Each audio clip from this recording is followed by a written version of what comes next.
We often carry the assumption that divine use requires us to be finished products. We feel the weight of needing to be polished, complete, and without a single crack before we have any value in a spiritual context. This creates a constant pressure to hide our inadequacies. We treat our unpolished spaces and our moments of emptiness as liabilities that we have to solve on our own before anyone else can see them.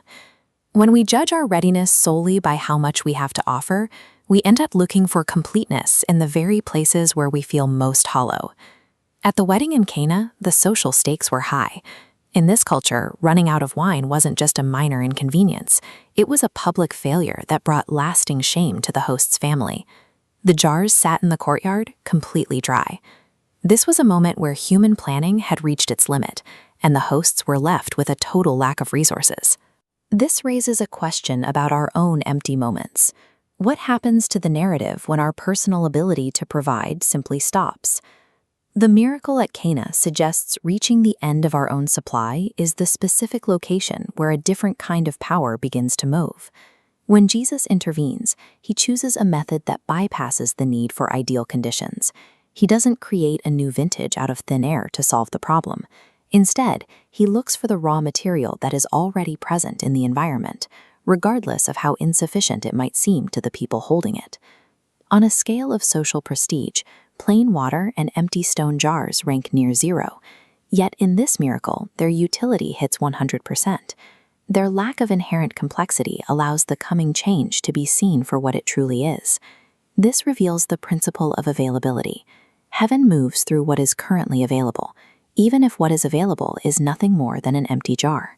The transformation begins with a simple, practical command: fill the jars with water.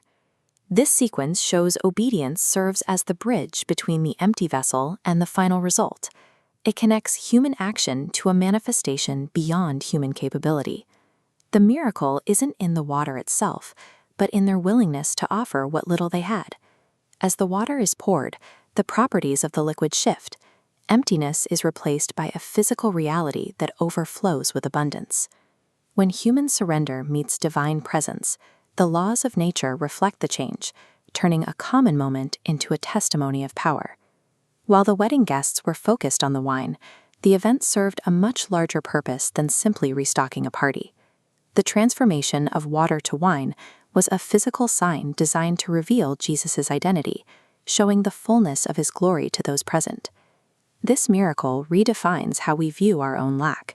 What we might label as empty, Christ identifies as ready. The moment we reach the end of our own resources is the moment the stage is set for a demonstration of his abundance.